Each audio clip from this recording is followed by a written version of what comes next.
Olá.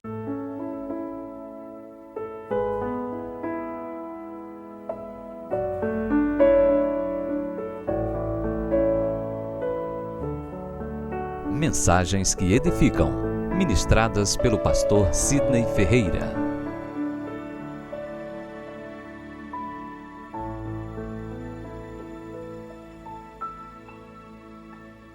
Glória a Deus. Meus irmãos, eu gostaria de convidá-los a se colocarem em pé mais uma vez e juntos vamos abrir a Bíblia em Provérbios, capítulo 22, versículo 6.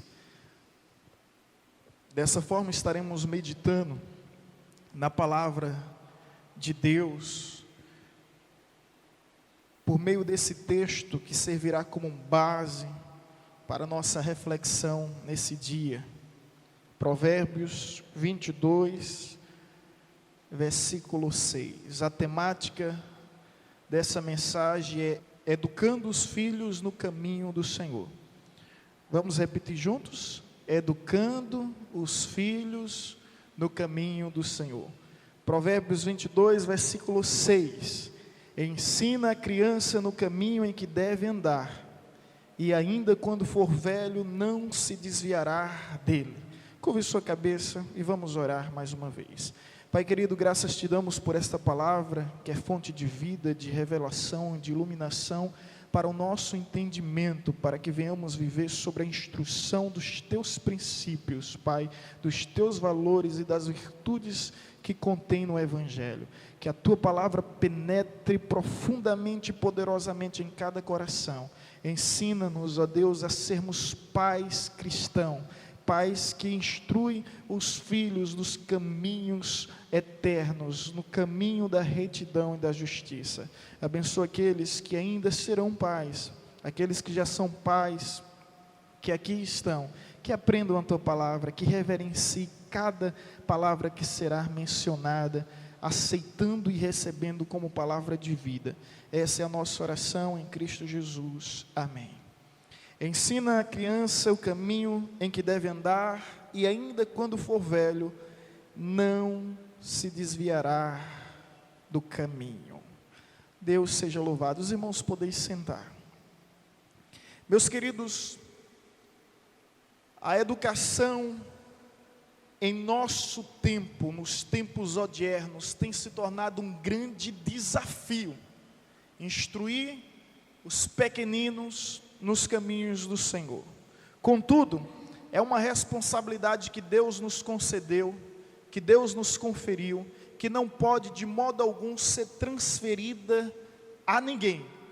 Como pais ou como futuro pais, nós precisamos entender que nós somos os maiores responsáveis pela educação dos nossos filhos. Isso porque a primeira escola do nosso filho, dos nossos filhos, é justamente o nosso lar. E os primeiros mestres dos nossos filhos somos nós mesmos. O primeiro mestre é o pai, o primeiro mestre é justamente a mãe, e a ciência, juntamente com a teologia, ela reconhece que a personalidade da criança, ela é formada até os 7 anos, por volta. Existem as controvérsias entre 4 a 7 anos, mas é ali onde ela forma a sua personalidade, onde ela desenvolve perfeitamente a sua personalidade, que vai determinar justamente o seu futuro, vai determinar seus dias vindouros. Portanto, a criança, justamente nessa faixa etária, ela depende, de atenção, ela depende de instrução. E você vê o quanto a Bíblia é categórica, o quanto esse texto é explícito, ensina, ou seja, eduque, instrua a criança no caminho do qual deve andar, para que quando crescer, não venha se desviar dele. Existe uma palavra do filósofo Pitágoras que diz: educai as crianças para que não seja necessário punir os adultos. Ou seja, a educação ainda é o melhor meio para a transformação de uma sociedade. Ao educar as crianças, nós evitamos punir no futuro os adultos. Em suma, educando as crianças no presente, nós evitamos puni-las no futuro. Esse processo de educação, obviamente, requer tempo, requer dedicação, requer entrega.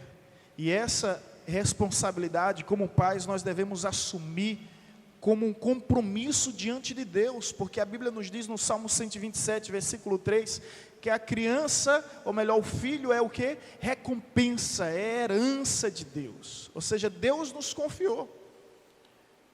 Deus nos confiou. O nosso filho não é um acidente da existência, não é uma obra do acaso, não é um produto da evolução, é um projeto que Deus nos confiou para que venhamos educá-lo nos propósitos divinos, conforme os propósitos de Deus. Você pode até ter cometido um erro, mas saiba que o seu filho não é um resultado de um erro. E de modo algum o pai pode olhar para um filho e encarar dessa forma, como um lapso, como um acidente, como um incidente. Não, porque as Escrituras diz, no Salmo 127, versículo 3, que os filhos são recompensa, ou melhor, herança de Deus. Então não veio por acaso. Deus permitiu que por esse meio, ele viesse a existir. E agora ele existindo, nós devemos agradecer, engrandecer a Deus e, sobretudo, assumir a responsabilidade de educar. Sobre essa responsabilidade, ainda no Salmo 127, versículo 4, a Bíblia diz que como flechas na mão do arqueiro, assim são os filhos da mocidade. Ou seja, o que esse texto quer nos dizer? O arqueiro é que tem total domínio sobre o arco e sobre a flecha. Ele escolhe a direção, ele escolhe o alvo. E eu te pergunto, qual é o alvo que você vai encaminhar, que você vai direcionar os seus filhos como flecha? Qual é o alvo? Ou seja, qual é a direção que nós estamos encaminhando os nossos filhos?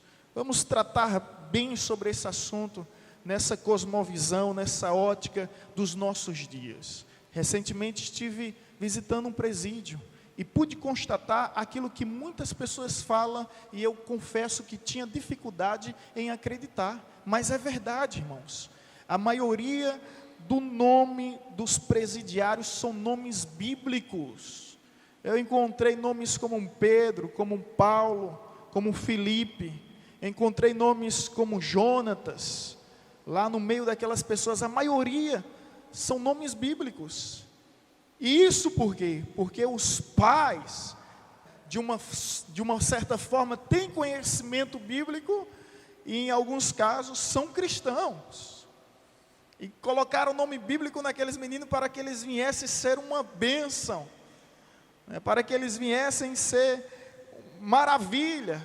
E aconteceu justamente o contrário.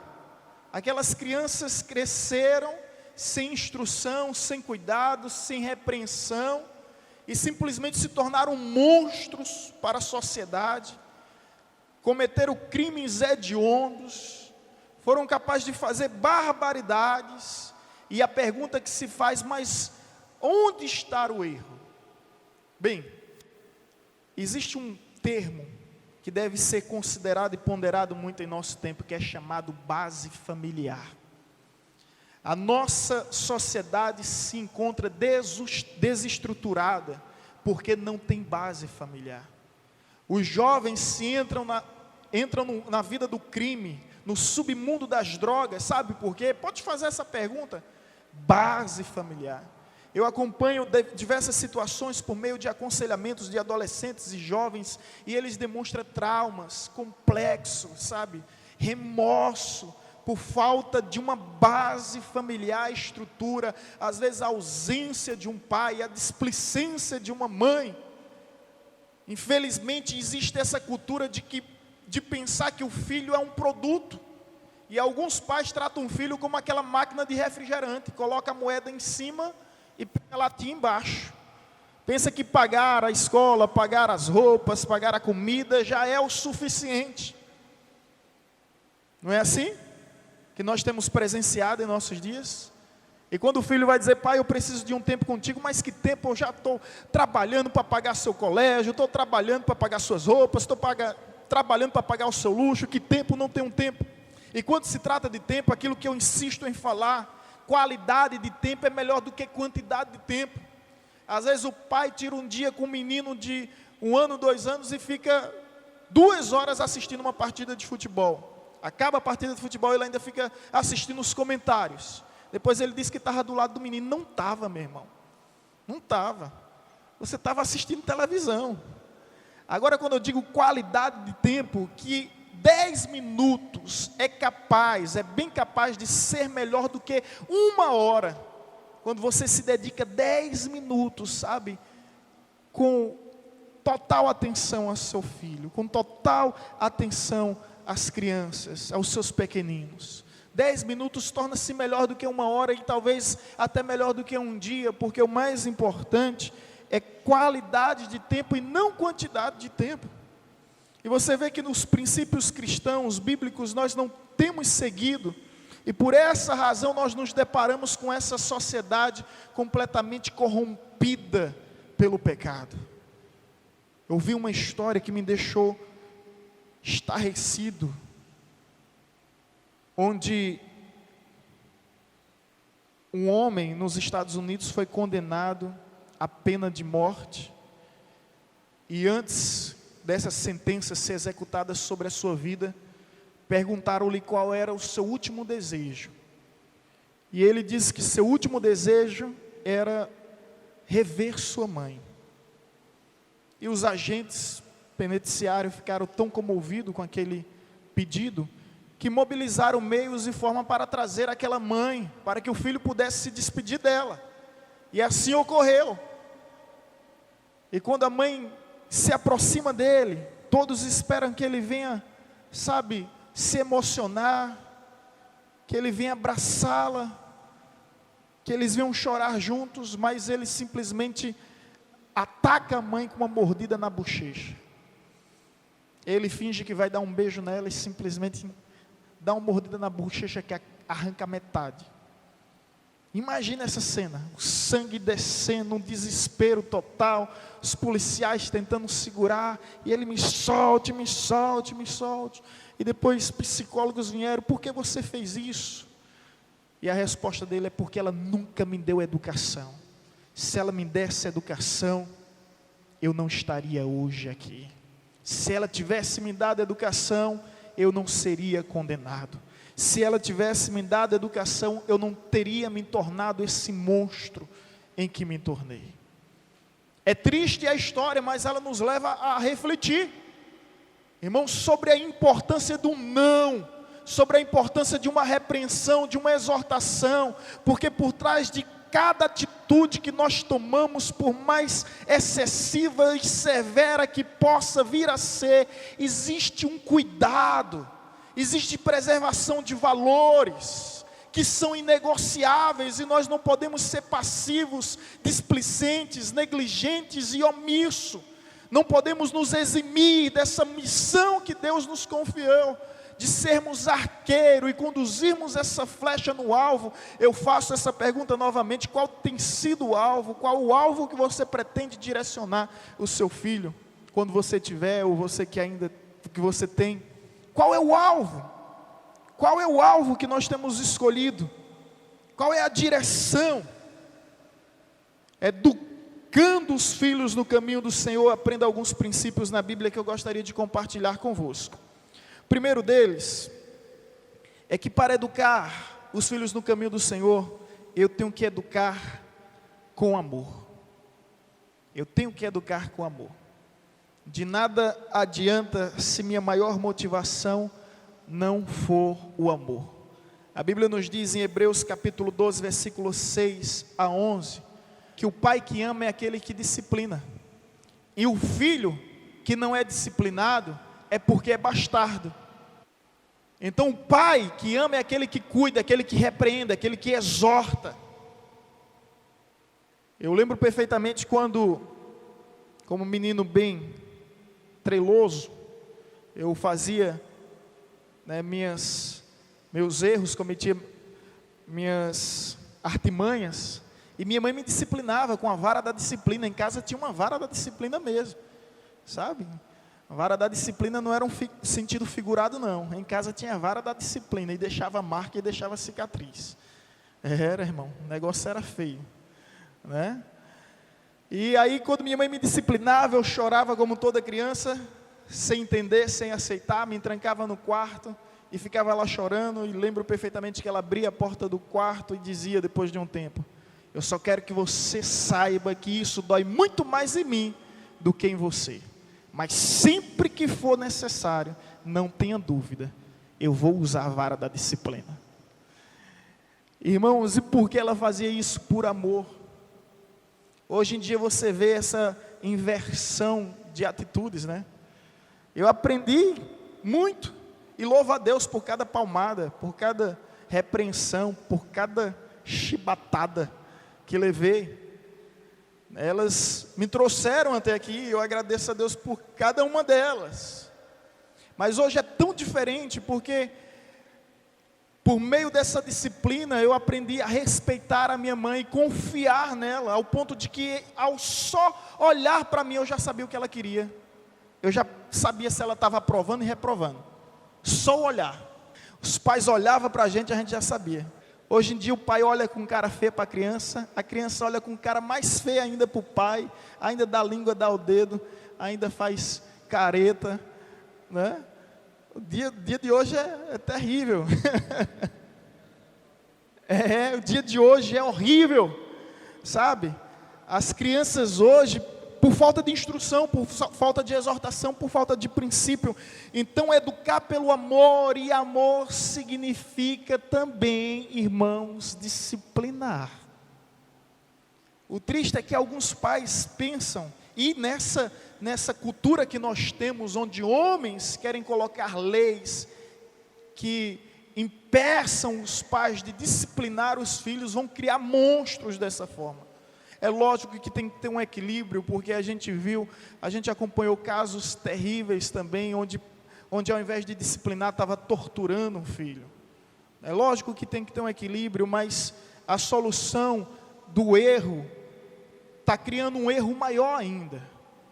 Porque essa lei que está prestes a entrar em vigor, de impedir os pais de disciplinar o seu filho, ou melhor, de bater no seu filho, vai ser algo terrível para a nossa sociedade, porque a criança vai crescer sem limites, a criança vai crescer sem temor, a criança vai crescer sem respeito, e se ela não respeita os pais, ela não respeita professores, ela não respeita policiais, ela não respeita juízes, ela não respeita mais ninguém.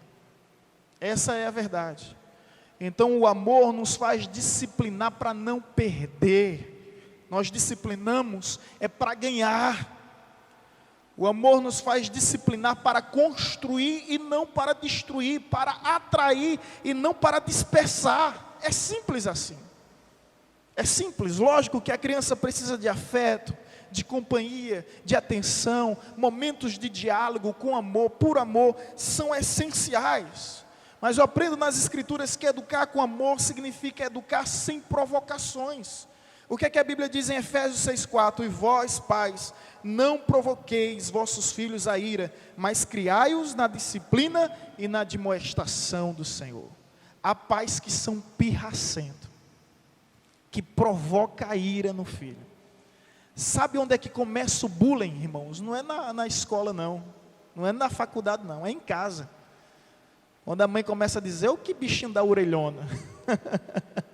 O menino já fica com complexo de inferioridade. Olha a venta do menino, né? O menino já cresce cheio de trauma, cheio de ferida. Ele já não tem autoconfiança, já fica uma pessoa completamente segura. Os bullying começam em casa, os próprios pais ironizando, ridicularizando, né? E há pais que têm satisfação de chamar palavras tão pejorativa com seus filhos, que esquecem que estão amaldiçoando por meio da palavra.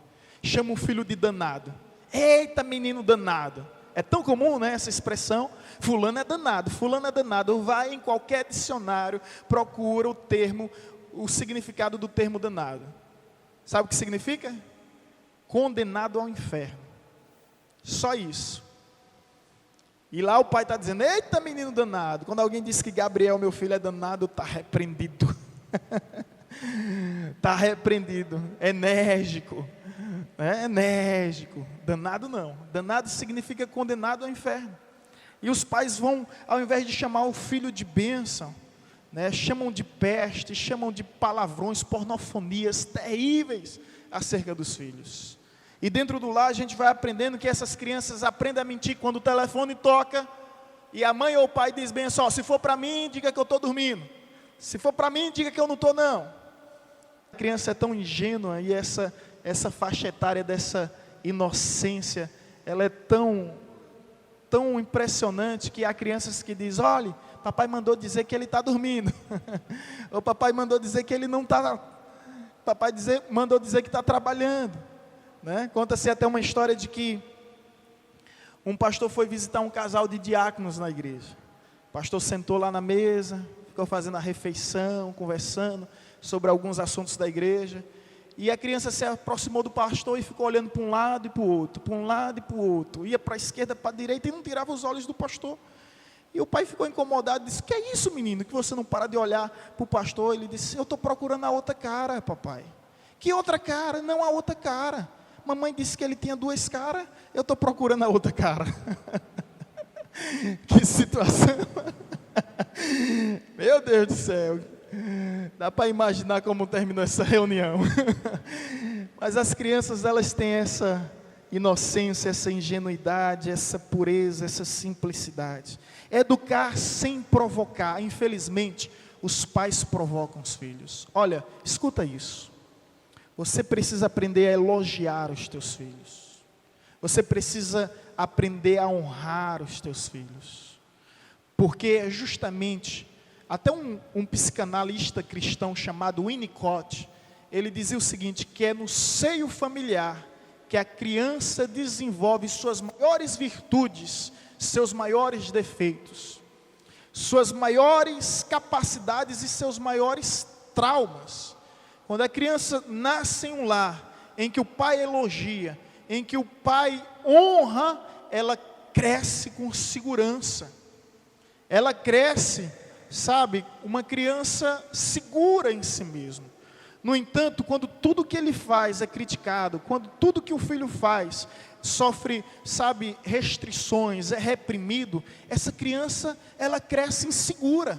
Ela vai ter medo da vida, ela vai ter medo de tudo, de todos, porque ela não foi incentivada no lar. Ela não foi incentivada pelos pais, então ela tem medo da opinião de todo mundo. Ela acaba anulando a sua própria opinião, com medo de sofrer restrições.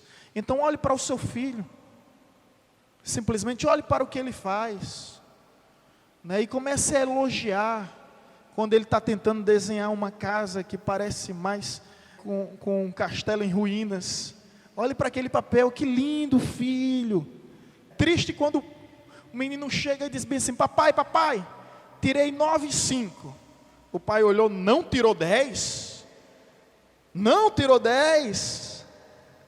Tirar mais do que 9 é sua obrigação. Olha que absurdo, gente. É mais do que sua obrigação. A criança, ela quer um elogio que sirva como estímulo, que sirva como incentivo. Aí o pai vem e joga esse balde de água fria. Se ela não tem motivação em casa, ela vai perder o desejo, a vontade de fazer sempre o melhor. Portanto, educar por amor sem provocações, educar por amor sem omissões. Olha o que a Bíblia diz: o que retém a vara aborrece seu filho, mas o que ama cedo disciplina. Quando disciplina? Cedo. A Bíblia diz claramente: o que retém a vara aborrece o seu filho, ou seja, ignora o seu filho, mas o que ama cedo disciplina. Cedo, não tem idade para disciplinar. Seu filho pode estar no berço, você deve disciplinar. Seu filho pode ainda estar de chupeta de mamadeira, pode estar engateando, pode estar usando fralda, você tem que disciplinar. A partir, ele já sabe discernir, não perfeitamente, mas já tem a capacidade de saber o que é certo e o que é errado. E o pai precisa disciplinar. O pai não pode ser passivo, não pode ser omisso. Dessa forma ele torna-se displicente, ele torna-se um pai negligente. Então educar com amor, por amor, essa é a primeira lição da reflexão educando os filhos no caminho do Senhor. A segunda, educando por meio da autoridade. Irmãos, a autoridade em si é um privilégio e responsabilidade. todo privilégio requer responsabilidade. E a autoridade é tanto privilégio quanto responsabilidade. O que acontece é que muitos hoje querem um privilégio, o prestígio, mas poucos desejam se comprometer com a responsabilidade. Ser pai é um privilégio, e muitos se envaidecem. Eu sou pai. A depender da situação, eu diria que não. Você é um reprodutor. Reprodutor, um touro é, um boi é, sabe, um hipopótamo é, um cachorro é. Ou seja, qualquer animal pode ser um reprodutor. Tem camarada que fez a função de um reprodutor e se considera pai.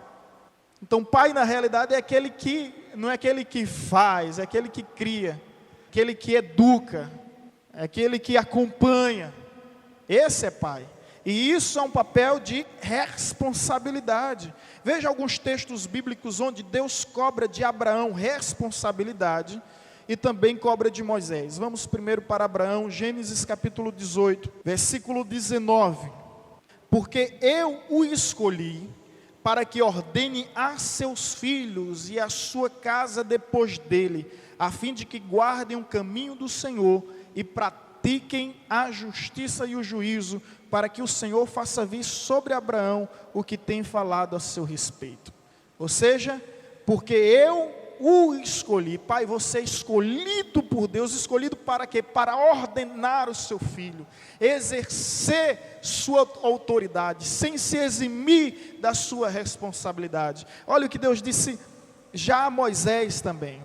Deuteronômio capítulo 6, versículos 6 e 7. Assim está escrito: estas palavras que hoje te ordeno estarão no teu coração. Tu as inculcarás a teus filhos, e delas falarás assentado em tua casa, e andando pelo caminho, e ao deitar-te, ao levantar. Ou seja, Deus está dizendo a Moisés: olha Moisés, aquilo que você recebeu de mim, repassa, transfira para os seus filhos. Ou seja, como um pai, aquilo que nós aprendemos, nós devemos passar pelos meus filhos. Eu sei que Gabriel não vai cometer muitos erros que eu cometi, porque eu vou estar ao lado dele, instruindo, orientando. Ou seja, aquilo que você recebeu por meio da autoridade, entregue ao seu filho. Essa autoridade não pode ser transferida. Tem pais que estão dando autoridade aos avós. A avós é uma bênção. Eu agradeço a Deus pelos avós do meu filho Gabriel. Tanto a minha mãe quanto a mãe da minha esposa, né, são bênçãos, estão com ele, se dedicam a ele, é maravilha. Mas os avós, todo mundo sabe, estraga. A criança fica manhosa, fica mimada, fica cheio de direito, né? Eu não entendo isso, porque os nossos pais nos batiam tanto, mas não querem bater nos nossos filhos. Já parou para perceber isso? Os avós batem nos filhos, mas não batem nos netos. Ou seja, disciplinam os filhos, mas não disciplinam no neto. E a gente tem que ter cuidado. Lógico que é uma maravilha os avós, não é uma bênção, mas a gente tem que ter o cuidado, porque às vezes os avós, cada caso é um caso, é verdade, mas fazem vista grossa, passam a mão, e nós temos que ter esse cuidado. Infelizmente alguns transferem essa autoridade para o avô, para a avó, e se eximem dessa responsabilidade. Isso não pode acontecer. A autoridade é sua, não pode ser transferida para pastor, não pode ser transferida para líder de ministério, não pode ser transferida para professores na escola, não pode ser transferida para tios, não pode ser transferida para vizinho, não pode ser transferida para babá, não pode ser transferida para ninguém. A autoridade suprema maior em sua casa, na educação dos seus filhos, é você, pai, é você, mãe. Precisamos entender isso, porque tem muitas pessoas transferindo essa responsabilidade. E o que acontece, meu querido, é que a escola e a igreja não vai substituir a tua casa.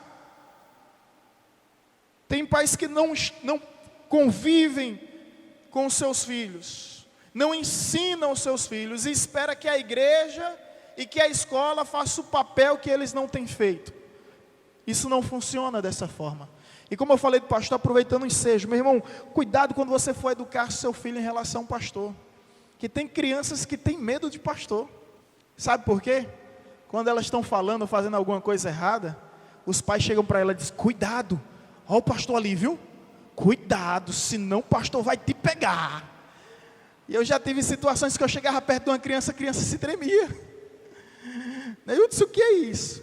Uma cena que eu acompanhei foi quando o pai chegou e disse, olha o pastor aí, viu? Olha o pastor, vou dizer o pastor, e o pastor vai brigar com você. Eu disse, não, peraí, não coloque medo de pastor na criança. Vem aqui, meu querido, olha, não faça, porque o pastor vai ficar triste. Não que o pastor vai brigar.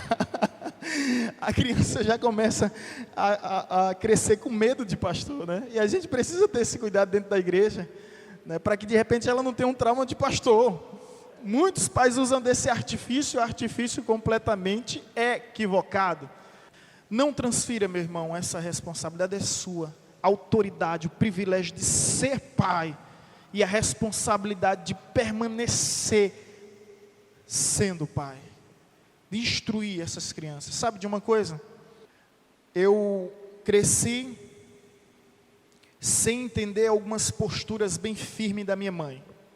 Minha mãe, sabe, na educação, aqui tem alguns irmãos que são da igreja daquela época, Nilde daquela época, a irmã Vera, a irmã Juraci sabem perfeitamente isso.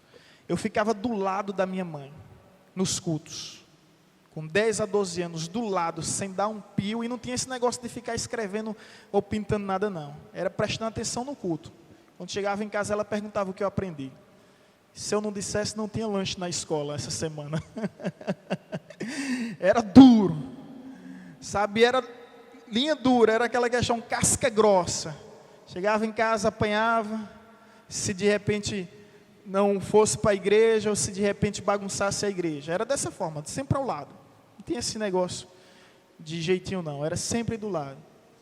E não somente isso, em outras questões, alguns não, que eu não entendia, algumas repreensões, exortações que eu não entendia, que eu ficava muito chateado, ficava muito, sabe, ferido, magoado. A verdade é que eu cresci, hoje eu sou um homem. Sabe o que é que eu aprendo com tudo isso? É que da mesma forma que minha mãe me educou, eu quero educar os meus filhos. Então, em suma, por mais que você não entenda nem compreenda os seus pais, por mais que você se magoe com eles, se sinta ofendido, a verdade é que quando você for pai, vai querer fazer e agir da mesma forma em que seus pais agiram com você. Eu me recordo de uma época em que uma jovem, na época da escola, ela foi dormir na casa da minha esposa, que na época era a minha namorada ainda. E elas marcaram para ir para algum lugar, e os pais da minha esposa, os pais de Vanessa disseram, não, você não vai. Vanessa começou a chorar, e aquela menina olhava para Vanessa e começava a rir. E Vanessa perguntou, mas por que você está rindo? Ela disse, não, eu estou impressionada e admirada com seus pais. Mas por quê? Porque eles disseram não.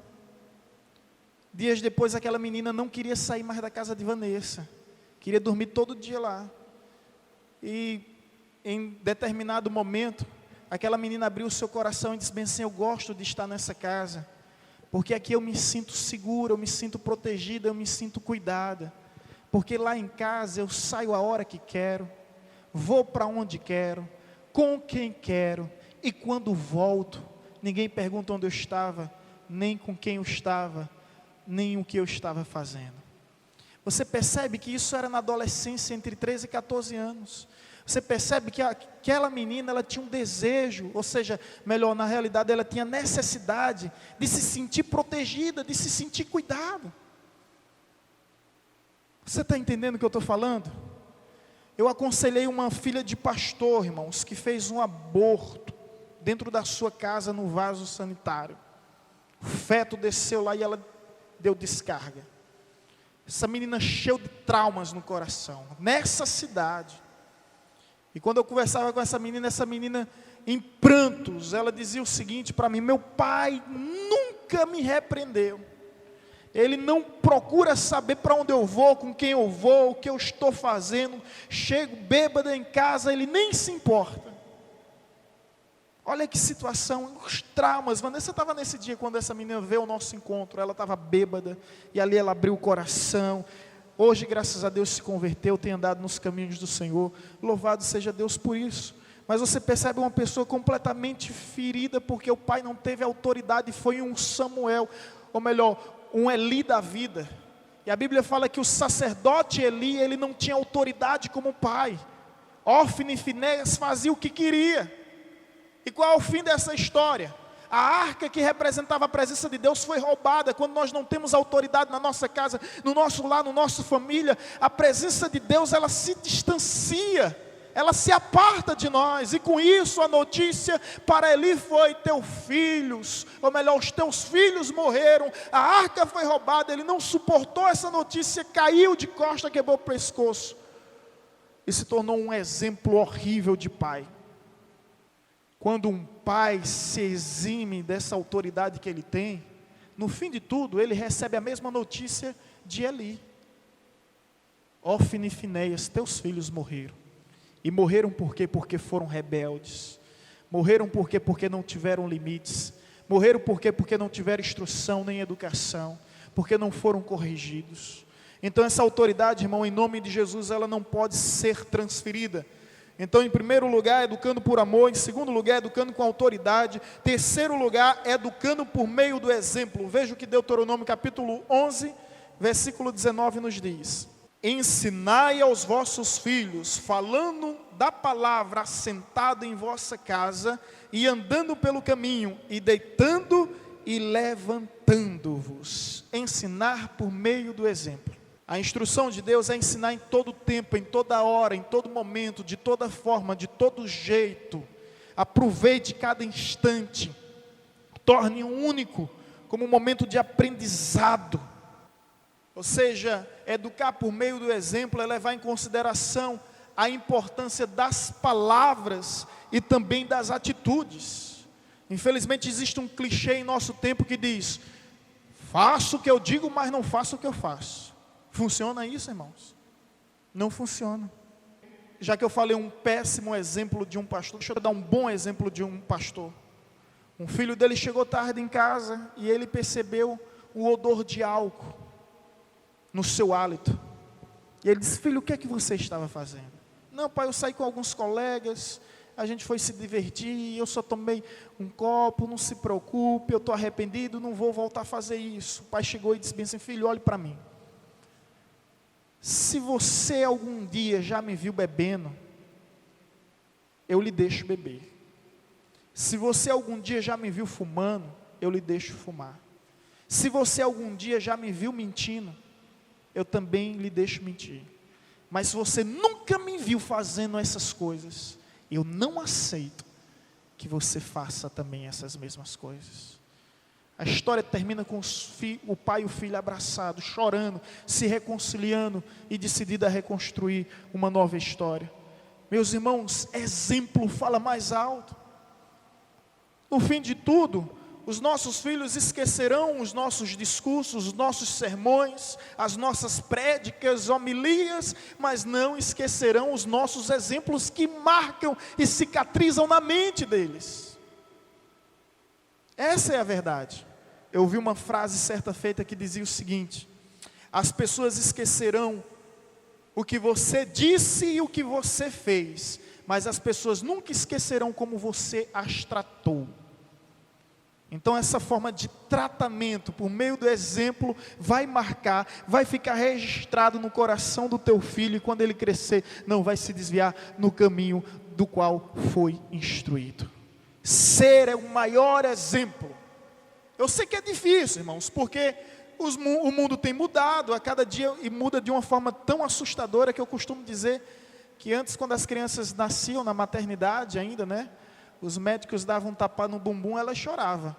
Hoje o médico dá um tapa no bumbum, elas olham para trás e diz: quem foi? Quem foi? Quem foi? Eu vi até uma história de que um pai foi ensinar sobre sexo ao seu filho e disse: filho, senta aí. O menino tinha 12 anos. quero conversar contigo. É, papai, oba, o que é que o senhor vai falar comigo? Vamos falar hoje sobre sexo. Ah, sobre sexo, papai. O que é que o senhor quer aprender sobre sexo?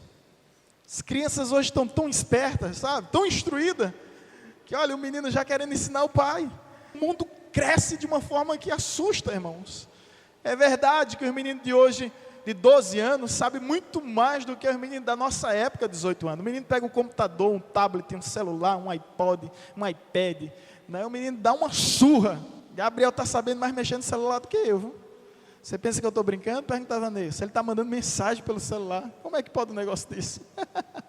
É lógico, ele não sabe escrever, manda tudo distorcido. Mas um dia desse uma pessoa me ligou. Pastor, o senhor mandou uma mensagem, eu não estou conseguindo entender nada, é língua estranha. Eu disse, rapaz, foi meu filho. Me desculpe. Mas a realidade é que as crianças hoje, me permita descrever, ainda na infância, elas dizem, papai sabe tudo. Quando tornam-se adolescente, dizem, papai sabe algumas coisas. Quando torna-se jovem, papai sabe de nada. Não é assim? É a triste evolução, né, da degradação do respeito. É um desafio realmente educar, mas a melhor maneira de educar, não tenha dúvida, que é por meio do exemplo. A história nos fala de um homem cuja filha disse, eu só sei que meu pai peca, porque a Bíblia diz que ele é pecador. Se a Bíblia não dissesse, eu não acreditava que meu pai pecava. A filha do Dr. Russell Shedd, ela disse isso, testemunhando publicamente num auditório com centenas de pessoas. Ela honrou seu pai dessa forma, falando a verdade acerca daquilo que ela pensava sobre ele. Eu só sei que meu pai peca, porque a Bíblia diz que ele é pecador. De outra sorte, eu não acreditaria. Meus irmãos, vamos ser exemplos para os nossos filhos. Teve um grande pastor que certa feita veio pregar na reunião de pastores, e ele nos disse que o presidente da instituição da qual faz parte ligou para ele marcando uma reunião urgente que ele não podia faltar. E quando ele atendeu aquele telefone, ele falou isso pessoalmente. Eu não estive lá, mas pastores colegas nossos, bem próximos, esteve e confirmaram isso. Olha só a atitude dele. Ele pegou o telefone e disse, eu não posso ir. Mas você não pode ir, o presidente marcando essa reunião, você vai faltar. Felizmente eu não posso ir. Mas por que você não vai? Com certeza é algo muito sério, é algo muito importante. Não, é porque eu marquei com minhas filhas de levá-las à sorveteria. O camarada do outro lado ignorou isso. Como é que é, rapaz? Você vai levar suas filhas à sorveteria e por esse motivo você vai faltar essa reunião? Não, não é por causa do sorvete. É porque eu não posso permitir que minhas filhas cresçam pensando que o pai delas não sustente sua palavra. Eu disse que iria e eu irei. Meu Deus do céu. Não é um sorvete, irmãos. Não é o passeio à tarde. É a palavra que foi dada. E quantos pais estão dando palavra aos filhos e esquecem, mas os filhos não esquecem, não é verdade? Prometi a meu sobrinho que ia dar um presente a ele, uma bola, né? Quase toda semana ele me cobrava essa bola. Só vim ter sossego quando eu prometi. E eu confesso aos irmãos que esquecia. Que esquecia é natural. Do ativismo a gente esquecer algumas coisas, mas a criança não esquece, aquilo fica marcado. Então se você dá uma palavra, pai, e não cumpre, se você dá uma palavra, não honra, essa criança vai crescer sem referência, e amanhã ela vai cometer os mesmos erros, ou até mesmo piores e maiores erros que você cometeu. Portanto, cuidado ao dar a palavra, mas se você deu a palavra, faça o possível para cumprir a sua palavra. Que exemplo extraordinário. Não é o sorvete, é a minha palavra. Eu disse a elas que iria e eu vou. A reunião foi cancelada, não teve reunião. E é assim que nós devemos educar os nossos filhos, por meio do exemplo. E não tem exemplo maior do que a nossa presença. Eu vi uma história de que um conferencista que viajava todos os países, sabe, que tinha livros escritos, DVDs, é um conferencista internacional. ele sempre quando viajava, ele trazia um presente para o seu filho.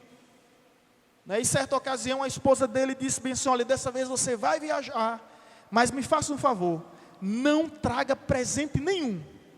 Ele disse: mas por quê, meu bem? Não traga, me faça esse favor. Ele viajou, ficou tentado a trazer uma lembrança, como sempre fazia e era de praxes, e de repente decidiu acatar o conselho da sua esposa. Chegando em casa, como era de comum, o filho vem, abraça, beija e sempre corre para a mala. Abraça e beija, depois corre para a mala. Abre a mala, procura de um lado e procura de outro, atrás do presente. Não acha nenhum presente, começa a ficar triste, diz: papai, cadê meu presente? Papai, cadê minha lembrança? Ô filho, dessa vez papai não trouxe. Como é que é, papai? Menino de 10, 11 anos. Não, papai não trouxe. E ele começou a chorar.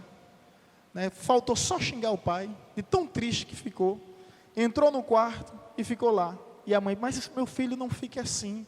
Não, ele esqueceu de mim, ele sempre traz lembrança, sempre traz um presente, dessa vez ele não trouxe nada. Aí a mulher sábia edifica a casa, chama o marido e diz: veja, o que você fez. Aí ele disse: eu? Por mim ele estaria alegre, por mim eu traria um presente. Foi você que fez isso, foi você que me impediu de trazer o presente, e por essa forma ele está assim. Não, eu não estou falando do presente, eu estou falando dessa postura dele. Quando eu lhe pedi na realidade que não trouxesse o presente, é porque eu espero que o nosso filho se alegre mais com a nossa presença do que com os nossos presentes. Ele está triste, porque não veio o presente, e quanto à sua presença, ele nem se importa. Gente, a nossa presença é o maior presente que nós podemos dar aos nossos filhos. Às vezes o pai está enchendo o filho de presente, acaba viciando o filho de uma forma errada. Mas aquele conferencista entendeu, e a partir dali ele compreendeu que a sua presença é mais importante do que qualquer presente. E nós devemos também ter esse cuidado, educar por meio do exemplo. A história nos fala sobre uma mulher chamada Susana Wesley. Alguém já ouviu falar nela? Ela é mãe de Charles Wesley, o maior compositor cristão da sua época. Os hinos avivados eram dele. Ela também é mãe de John Wesley, um dos maiores pregadores ao ar livre. Sabe, um dos maiores pregadores que já existiu era John Wesley. Pregava o discurso, passava 2 horas, 3 horas, quando ele encerrava, ia para casa, a multidão o seguia, pedindo para que ele concluísse o sermão. Estuda um pouquinho a história, tu vai ver o quanto esses homens eram cheios de Deus e faziam maravilhas nas mãos de Deus. Um dia estava os 19 filhos de Susana Wesley, cada um pregador, professor, músico, adorador, levita, enfim, estava tudo reunido.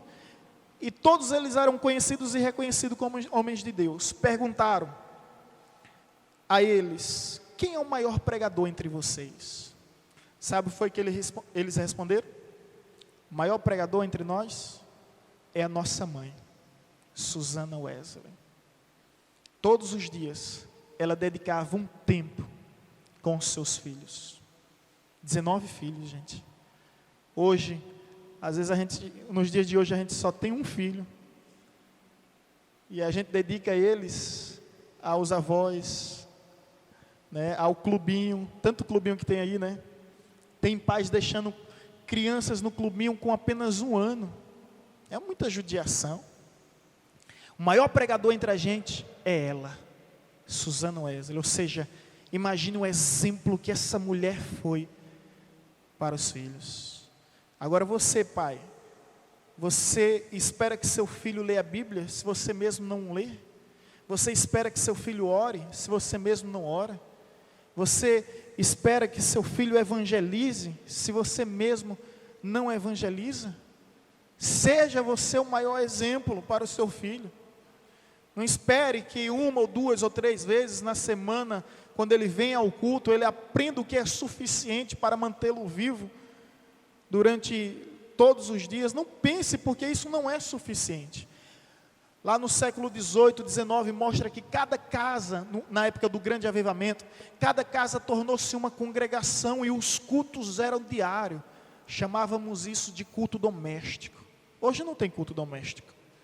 É o marido, é o pai assistindo futebol. Na sala é a mulher assistindo novela. No quarto, sabe, e é a criança no quarto assistindo um desenho. E aí vem toda a mensagem subliminar do desenho, corrompendo o coração da criança, que a gente já passou em outra época que esses desenhos da Walt Disney, né, a maioria deles tem uma mensagem de ocultismo, ensinando sexualidade, ensinando rituais macabros, satanismo, descaradamente. Eu falei mensagens subliminares, não foi? Me perdoe. Não é mensagens subliminares, é mensagens explícitas mesmo. Não tem mais mensagens subliminares. Agora eu pergunto, você tem coragem de levar seu filho a um terreiro de macumba, a um centro de espírita? Com certeza não. Você tem coragem de levar seu filho a um prostíbulo? Com certeza não. Mas o pior, preste bem atenção no que eu vou falar. Nós estamos trazendo centro espírita, terreiro de macumba e prostíbulo para dentro da nossa casa por meio da televisão, que torna-se uma desgraça. Esses dias eu estava assistindo, já faz um tempo, um programa Malhação. A menina estava escolhendo com quem ia perder a virgindade, e ela só tinha 13 anos. 13 anos. E o pai estava incentivando, mais triste ainda era o pai incentivando ela a fazer isso. Né? Porque hoje nesse mundo liberal, os pais permitem que os filhos se relacionem dentro da sua casa, no quarto deles. Na época dos meus pais, o pai da menina ficava no meio, não é? Alguns pegaram essa época, não. O camarada ia para casa, era assim, viu? Irmãos, dessa forma. O camarada ia para casa, o pai ficava lá no meio, ela de um lado, e lá, o pai ficava intermediando a conversa, dessa forma.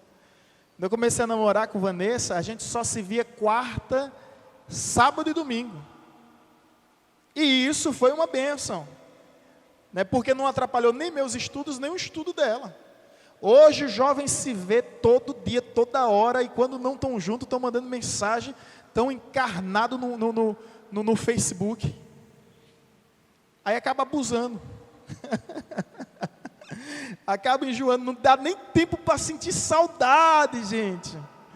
Né? Quando chegava o domingo, à noite eu já estava com saudade, desejando que a quarta logo viesse para me encontrar com Vanessa. Quando acabava a quarta eu já estava sonhando com o sábado. Mas hoje é tão difícil que estão todo dia junto, toda hora junto. E aí acaba atrapalhando os estudos. Toda hora, inclusive até de madrugada, e isso torna-se prejudicial. Ter essa sabedoria de lidar com esse tempo, irmãos.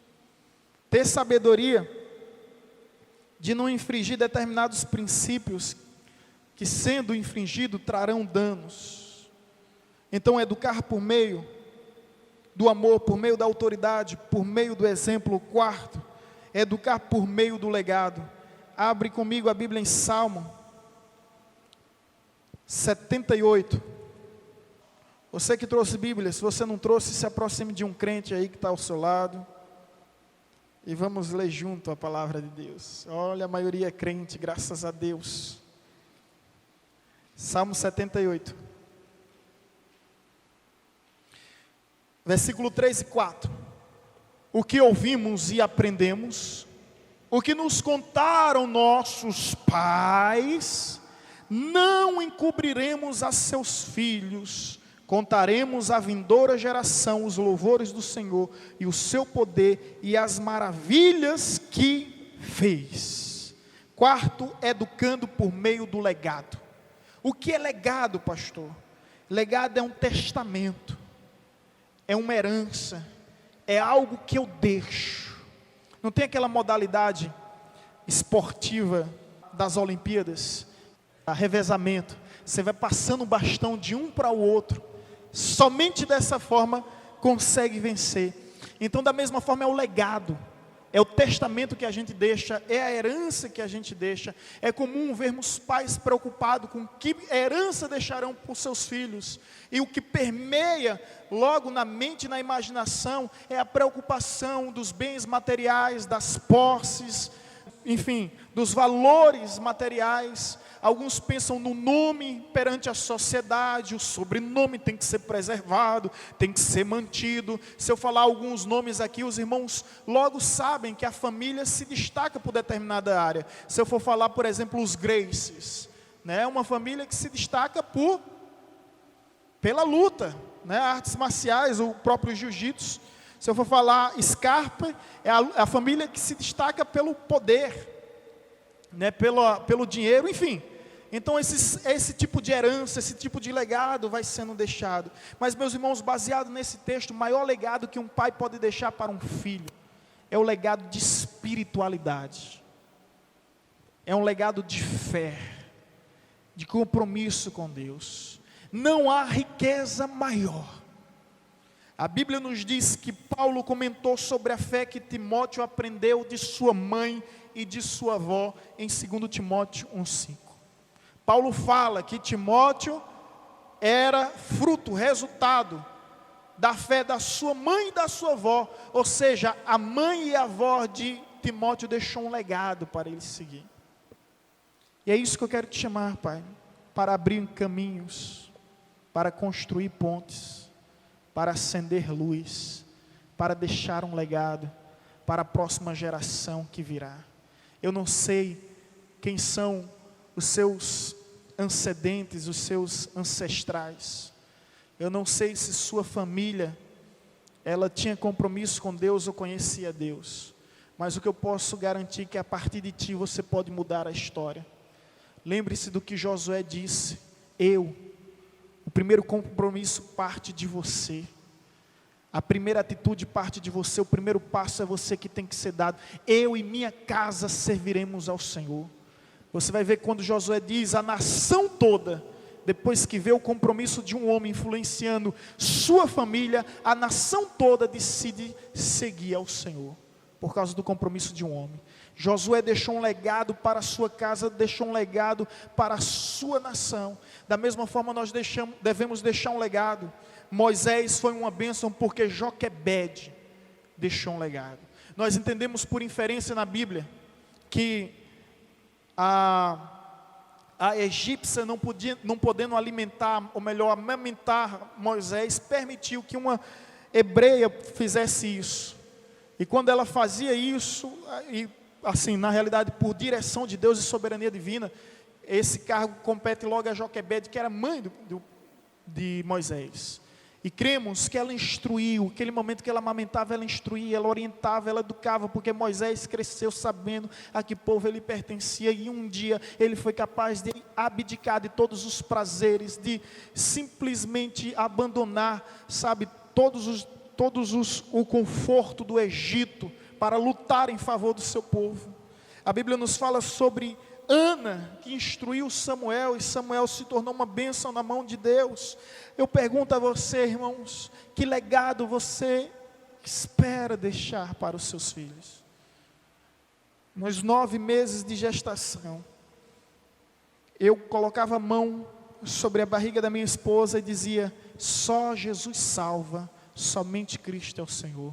Só Jesus salva, somente Cristo é o Senhor. Durante todo esse tempo. Hoje eu olho para o meu filho e eu confesso a vocês, meu maior desejo não é que ele seja famoso, não é que ele desfrute de prestígios, não é que ele seja próspero. Tudo isso torna-se insignificante diante do meu maior desejo. E o meu maior desejo eu coloco diante de Deus todos os dias, para que eu venha ser um instrumento divino, para que ele possa ser concretizado. Meu maior desejo é que meu filho seja uma bênção nas mãos do Senhor, que cresça na casa do Senhor, que frutifique na casa do Senhor. Se ele vai ser rico ou não, pouco importa. Se ele vai ser famoso ou não, pouco importa. Se ele vai ter prestígio ou não, pouco importa. O que realmente importa é que ele seja uma bênção, que ele seja um homem de Deus. Sabe por quê, irmãos?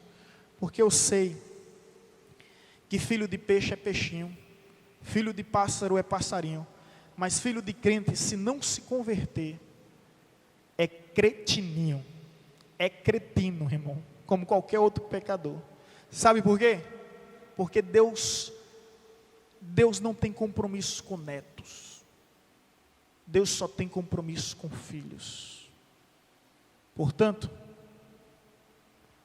precisamos ensinar os nossos filhos a ter um encontro pessoal com Deus e a viverem um relacionamento verdadeiro com o Senhor.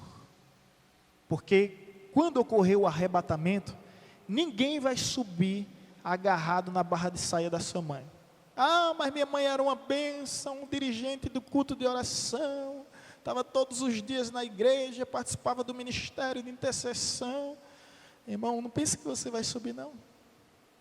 Conforme foi dito, Deus não tem compromisso com o neto. Ou você torna-se filho, ou simplesmente, meu irmão, você está deserdado. Você está deserdado, porque Deus só tem compromisso com o filho. E há muitos nessa ilusão.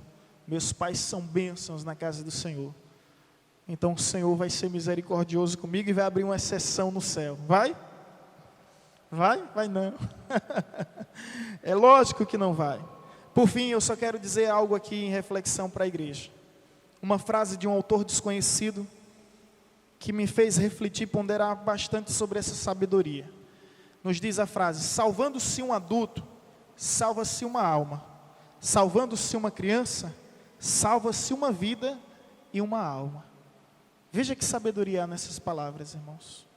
Porque quando salva-se um adulto, independente de quantos anos de vida ele tenha, salvou-se uma alma e os céus estão em festa, porque uma alma vale mais do que o mundo inteiro. Amém, creio nisso. Mas quando salva-se uma criança, não salva-se somente uma alma, salva-se uma vida, salva-se uma história. É menos um bandido, é menos um marginal, é menos um criminoso, é menos um corrupto, é menos um assassino. Você já parou para pensar nisso? Por isso que a igreja é agente de bênção nessa terra. Por essa razão, minha oração é que Deus abençoe o ministério infantil mais e mais, sobretudo a vida de todos aqueles que são pais, para que eles possam olhar para suas crianças, não como igreja do amanhã, mas como igreja de hoje.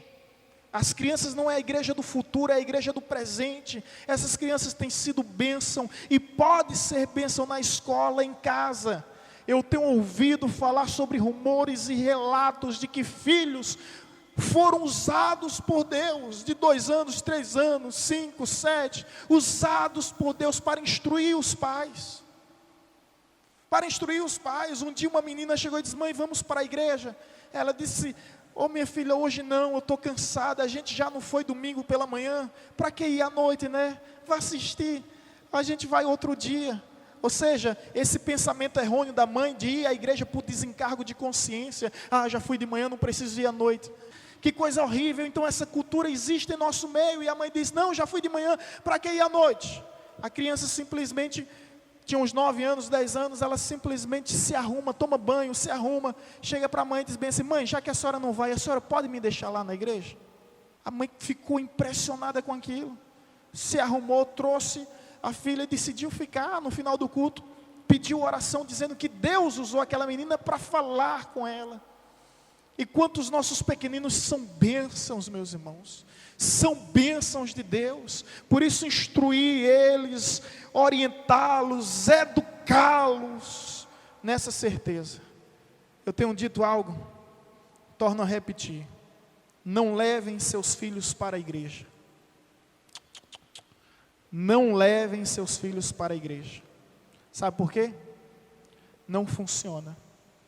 Ao invés de levar seus filhos para a igreja, venha com eles. Venha com eles. Aí sim funciona. Porque quando o momento da dificuldade vier, quando o dia da provação chegar, eles vão lembrar que foram nesse lugar onde eles ouviram palavras de paz, palavras de amor, palavras de motivação, palavras de fé, palavras de força. Eu disse aqui hoje que durante os meus 10 a 12 anos eu andei na igreja, as irmãs aqui sabem. Mas quando eu completei 12 anos, eu desapareci da igreja. Minha mãe usou a metodologia judaica. Que metodologia judaica é essa? Do 0 aos 12, fale de Deus para seus filhos. Dos 12 em diante, fale dos seus filhos para Deus. Quando eu completei 12 anos, minha mãe disse: agora eu não vou lhe obrigar. Agora é por você. Você não é mais obrigado, eu não vou lhe pressionar. É você e Deus e você. E aí eu simplesmente me afastei dos caminhos do Senhor. Mas a grande questão é que sofri todo tipo de tentação que os irmãos possam imaginar. Fui chamado de cafona, de careta, me colocaram esses clichês, esses nomes. Amigos, primos, colegas muito próximos usando droga. E eu nunca usei, sempre teve muito à disposição, cocaína, maconha, crack, muito à disposição. Muito, mas porque lá no fundo do fundo existia um limite que eu não conseguia entender. E confesso aos irmãos que não era medo de Deus, não era medo dos pais, era um limite que eu não conseguia entender, que me impedia de fazer aquilo mesmo quando eu desejava. Porque apesar de não ter me envolvido com drogas pesadas, drogas ilícitas, essas drogas lícitas como bebidas, eu bebi muito. Com os 12 anos eu começava a beber. Cheguei em casa um dia completamente bêbado. Naquele dia meu irmão, que é 7 anos mais novo que eu, teve que me dar banho. Vomitei bilis, aquele líquido verde, que estava já num estado de que não suportava mais. Mas em meio a tudo aquilo sempre existia um temor reverencial que eu nunca consegui entender, nunca consegui explicar. Aos 18 anos, de fato, eu entrego agora a minha vida a Cristo Jesus. É interessante que era na virada do ano, no dia 1º de janeiro de 2001, aquele dia que Deus separou. Observe, era virada de um ano, era virada de uma década, era virada de um século, era virada de um milênio, e Deus virou minha vida. E aí passei, se você for fazer as contas, aí 6 anos distante dos caminhos do Senhor. 6 anos, vi coisas terríveis que jamais imaginei, que ainda hoje me perseguem. Me envolvi com determinadas situações que até hoje marcaram cicatrizes em meu coração. Já disse aqui algumas vezes que eu não sei o que era isso, mas era um espírito de prostituição que seguia a minha vida. Mas também quem conhece a história dos meus ancestrais sabe, meu avô teve 40 filhos. Meu pai teve 12 filhos. E nem perguntem quantas mulheres, que não dá para contar, irmãos. E eu já falei aqui para a igreja que eu não conseguia viver em paz. Em todo lugar que eu ia era mulher casada, era mulher solteira, era mulher nova, era mulher velha, era mulher rica, era mulher pobre. Eu não conseguia viver em paz. Pergunta a Vanessa quanto ela sofreu os primeiros anos da vida dela. E o interessante é quando eu me converti, Deus é tão bom, que eu cheguei numa igreja, um rapaz veio na minha direção com uma palavra de revelação e diz: o espírito de pombagira, que perseguir os teus pais e perseguir a tua vida, eu repreendi, porque te quero santo ministrando no meu altar. Depois daquele dia, meu irmão, eu brinco às vezes dizendo que eu passei da validade, que hoje nem mais um psil eu ouço. Hoje nem mais um psil eu ouço. Passei da validade. E interessante esse cuidado, e eu percebi que tudo aquilo que eu tinha sem Cristo era justamente um espírito de pombagira que me perseguia, que era maldição hereditária que eu trazia dos meus pais, mas eu decidi ser bênção. Quando eu olhei para a minha história, eu disse: a partir, eu não posso voltar ao passado e mudar tudo o que aconteceu, mas eu posso a partir de hoje construir um novo futuro, fazer um novo amanhecer em minha vida.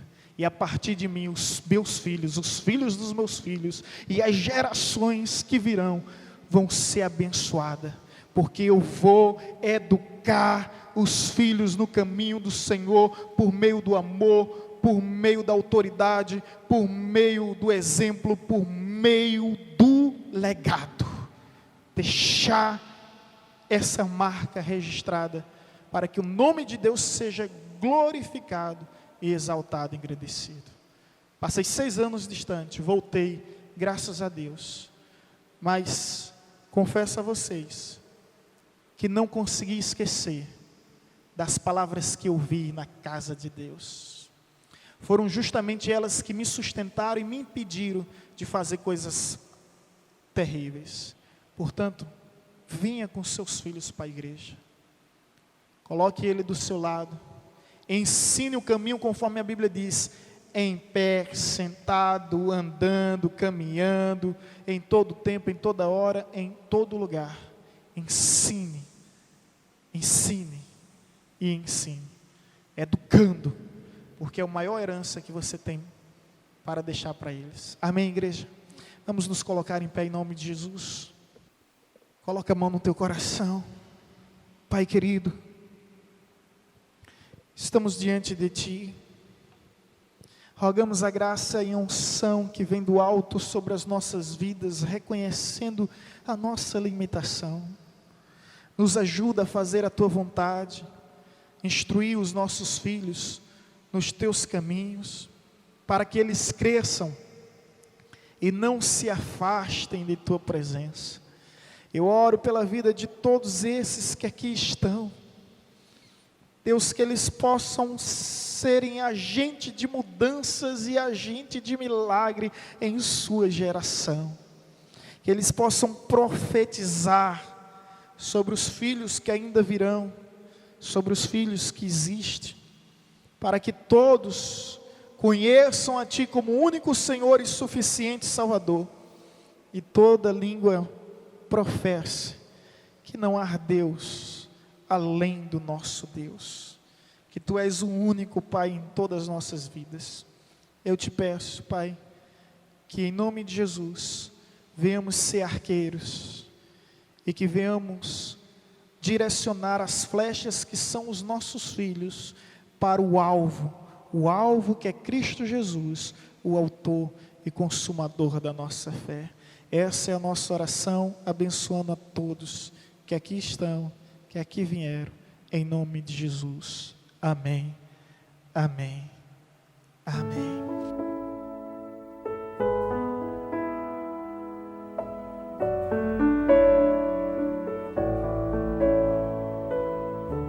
Você acabou de ouvir uma mensagem ministrada pelo pastor Sidney Ferreira, da Igreja Batista Evangelizadora.